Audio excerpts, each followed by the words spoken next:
Halo, Assalamualaikum warahmatullahi wabarakatuh. Sebelumnya perkenalkan kami dari kelompok 2 kelas 5A1 Akuntansi Bank.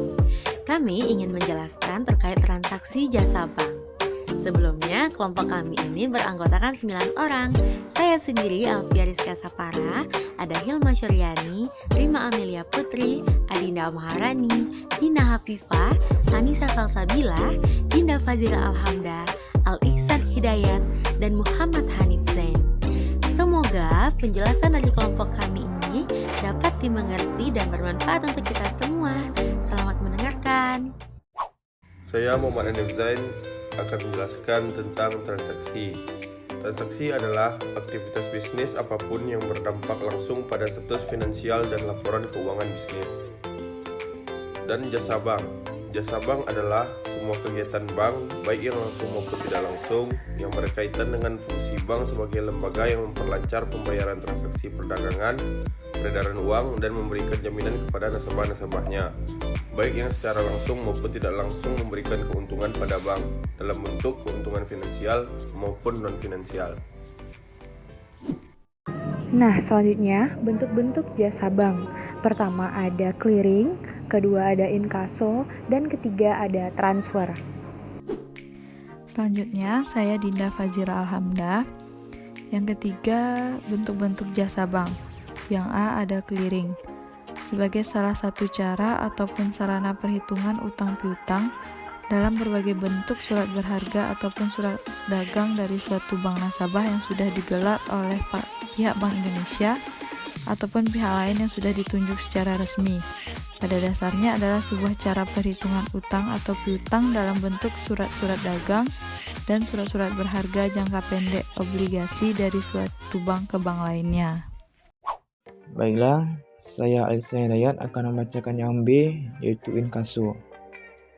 Inkaso adalah layanan bank untuk membayar tagihan untuk surat atau dokumen berharga kepada pihak ketiga di tempat atau kota lain di negara ini.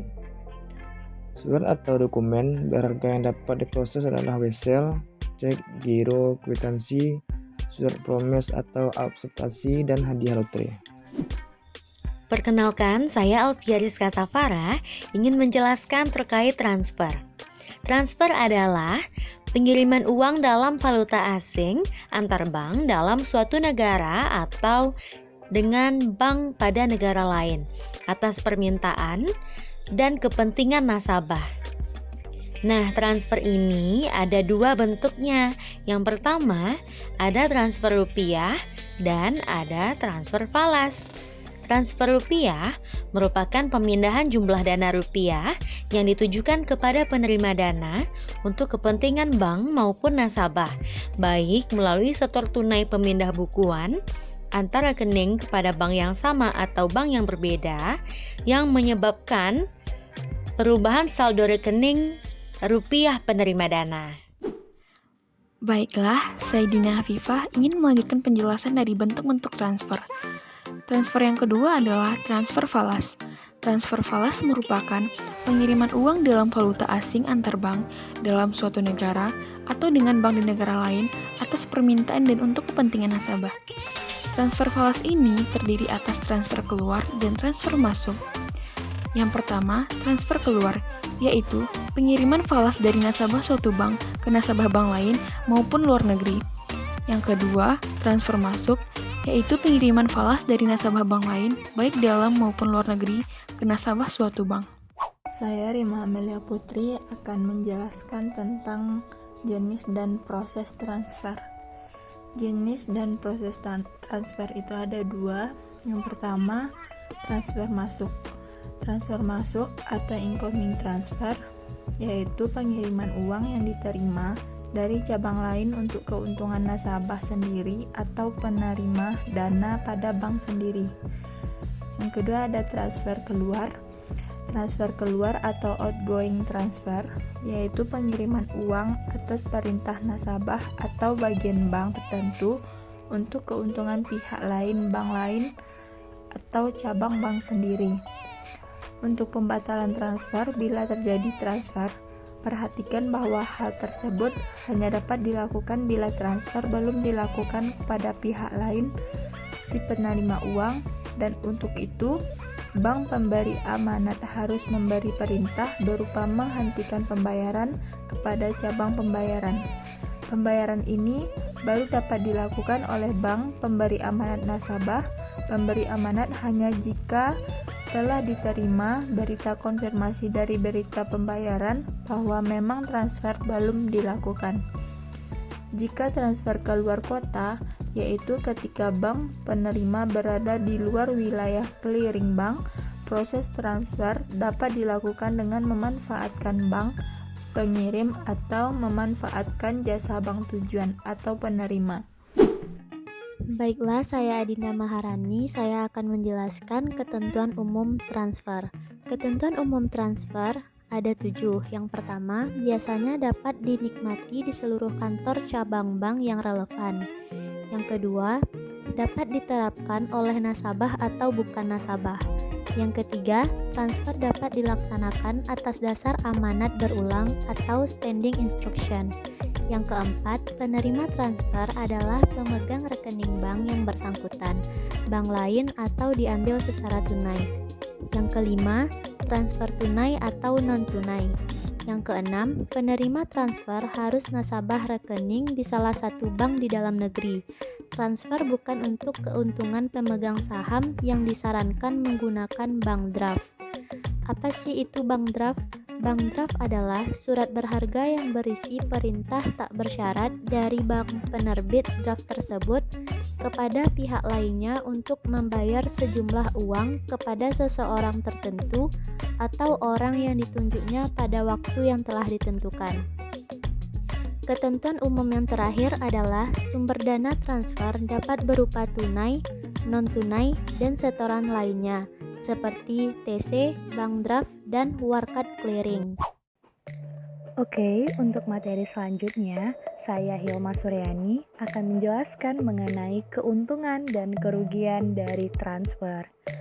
Nah, dalam bentuk jasa bank berupa transfer, tentu ada keuntungan dan kerugian yang didapatkan. Untuk keuntungan, yang pertama yaitu memperoleh penghasilan dari biaya pengiriman, dan untuk pengiriman ke daerah tertentu, maka kita akan mendapatkan penghasilan dari nasabah yang dikenakan biaya provisi dan komisinya.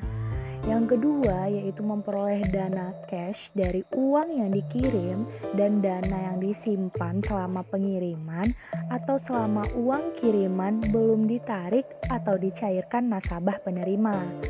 Dan yang ketiga merupakan bentuk pelayanan yang diberikan kepada nasabah sehingga nasabah merasa terbantu dan dihargai dari jasa transfer ini. Nah, untuk kerugian dari transfer, yang pertama yaitu alur pengerjaan yang cukup panjang karena memakan waktu yang cukup lama. Yang kedua yaitu bank memerlukan konfirmasi terhadap data tersebut, apakah data sudah benar atau tidak, baik kepada pembeli ataupun kepada penjual. Dan yang ketiga yaitu sering terjadinya kesalahpahaman antara pembeli dengan penjual atau antar bank dengan nasabahnya. Baiklah, saya Anissa Salsabila. Untuk pembahasan materi yang terakhir adalah tentang pihak-pihak yang terkait dengan transaksi transfer bank.